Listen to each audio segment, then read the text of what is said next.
தமிழக சட்டமன்ற பொதுத் தேர்தலை முன்னிட்டு சூறாவளி சுற்றுப்பயணம் மேற்கொண்டுள்ள அஇஅதிமுக பொதுச் செயலாளரும் முதலமைச்சருமான செல்வி ஜெயலலிதா மதுரையில் இன்று மாலை நடைபெறும் பிரம்மாண்ட பொதுக்கூட்டத்தில் எழுச்சிப் பேருரையாற்றி வெற்றி சின்னமாம் இரட்டை இலை சின்னத்திற்கு பேராதரவு திரட்டுகிறார்.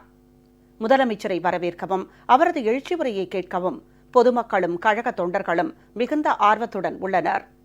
அனைத்திந்திய அண்ணா திராவிட முன்னேற்றக் கழக பொதுச் செயலாளரும் முதலமைச்சருமான செல்வி ஜெயலலிதா மக்களால் நான் மக்களுக்காகவே நான் என்ற தாரக மந்திரத்துடனும் தமிழகத்தின் 234 சட்டமன்ற தொகுதிகளிலும் மகத்தான வெற்றி என்ற முழக்கத்துடனும் தமிழகத்தின் பல்வேறு பகுதிகளிலும் தேர்தல் பிரச்சார பொதுக்கூட்டங்களில் எழுச்சி பேருரையாற்றி கழக வேட்பாளர்களுக்கு பேராதரவு திரட்டி வருகிறார்.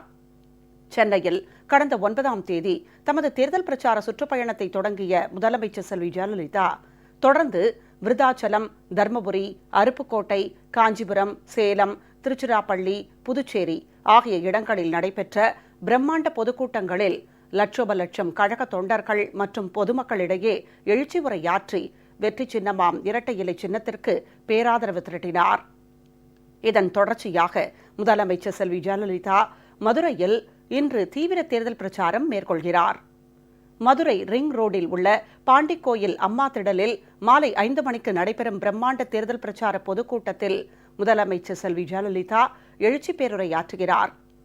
மதுரை, தேனி, திண்டுக்கல், சிவகங்கை, ராமநாதபுரம் ஆகிய மாவட்டங்களைச் சேர்ந்த மதுரை கிழக்கு, மதுரை வடக்கு, மதுரை தெற்கு, மதுரை மையம், மதுரை மேற்கு, மேலூர், சோழவந்தான், திருப்பரங்குன்றம், திருமங்கலம், உசிலம்பட்டி, ஆண்டிப்பட்டி, பெரியகுளம், போடிநாயக்கனூர், கம்பம், பழனி, ஒட்டன்சத்திரம், ஆத்தூர், நிலக்கோட்டை, நத்தம், திண்டுக்கல், வேடசந்தூர், காரைக்குடி, திருப்பத்தூர், திருவாடானை ஆகிய தொகுதிகளில் போட்டியிடும் கழகம் மற்றும் தோழமை கட்சி வேட்பாளர்களுக்கு ஆதரவாக முதலமைச்சர் செல்வி ஜெயலலிதா வாக்கு சேகரிக்கிறார். முதலமைச்சர் செல்வி ஜெயலலிதாவை வரவேற்கவும் அவரது எழுச்சி உரையை கேட்கவும் கழக தொண்டர்களும் பொதுமக்களும் மிகுந்த ஆர்வத்துடன் காத்திருக்கின்றனர். மதுரைக்கு அம்மா வர்றாங்க, எங்களுக்கு ரொம்ப ஆர்வமாக இருக்குது பார்க்கணுன்னு. அம்மா நேரையே பார்த்தா சந்தோஷமாக இருக்கிறது. அம்மா செஞ்ச உதவி எல்லா வீட்டிலையும் இருக்குது. எந்த கட்சி பாகுபாடு இல்லாமல் அம்மா கொடுத்துருக்காங்க. எல்லாரும் ரெட்டலைக்கு தான் ஓட்டு போடணும். மகளிர் யாரும் மறந்துடாதீங்க, அம்மாவுக்கு தான் போடணும். இந்த அம்மா செஞ்சது கணக்கிலே இல்லை, எவ்வளவோ செஞ்சுருக்காங்க. 1 ரூபாய்க்கு இட்லி, 5 ரூபாய்க்கு சாதம், இப்படி எத்தனை எவ்வளோ செய்யணுமோ சொல்லதையும் சொல்லாதையும் செஞ்சுருக்காங்க. அம்மா இந்த தமிழ்நாட்டுக்கு கிடைக்கிற வரப்பிரசாதம். அவங்க இது மாதிரி பல திட்டங்கள் செய்கிறாங்க. திட்டங்கிறதுனால இந்த மக்கள் பலனடைகிறதுனால அடுத்தாப்புலேயும் அம்மா தான் வரணும். நாங்கள்லாம் அந்த ரெட்டை இலைக்கு தான் ஓட்டு போடுவோம். மதுரைக்கு அம்மா வராங்கன்னு சொல்லவும் ரொம்ப சந்தோஷமாக இருக்குது எங்களுக்கு. அம்மா முதலமைச்சர் அம்மாவனால் எல்லாருமே நாங்கள் வாழ்ந்துக்கிட்டே இருக்கோம். ஒவ்வொரு குடும்பமும் எல்லாம் இப்போ என் பையன் படிக்கிறான், +2 படிக்கிறான்னா சத்தியமாக சொல்கிறேன், என் பையன் இந்த அம்மாவனத்தில் வேலை வாங்க போய் தான் என் பையனை நான் படிக்க வச்சுருக்கேன். அந்த மாதிரி ஒவ்வொரு குடும்பத்துலேயும் நல்ல முறையில் பயன்படுத்திட்டு வரோம். அம்மாவுடைய நலத்திட்டங்கள் நிறையா பெண்களுக்காண்டி நிறையா செஞ்சுருக்காங்க.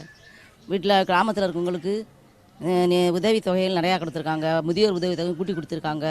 அதனால் அவங்க பயனடைகிற நிறைய வாய்ப்பு கொடுத்துருக்காங்க. ஆடு மாடு எல்லா வசதியும் செஞ்சு கொடுத்துருக்காங்க. சிறுதொழில் செய்கிறவங்களுக்கு நல்ல லோன் கொடுத்துருக்காங்க.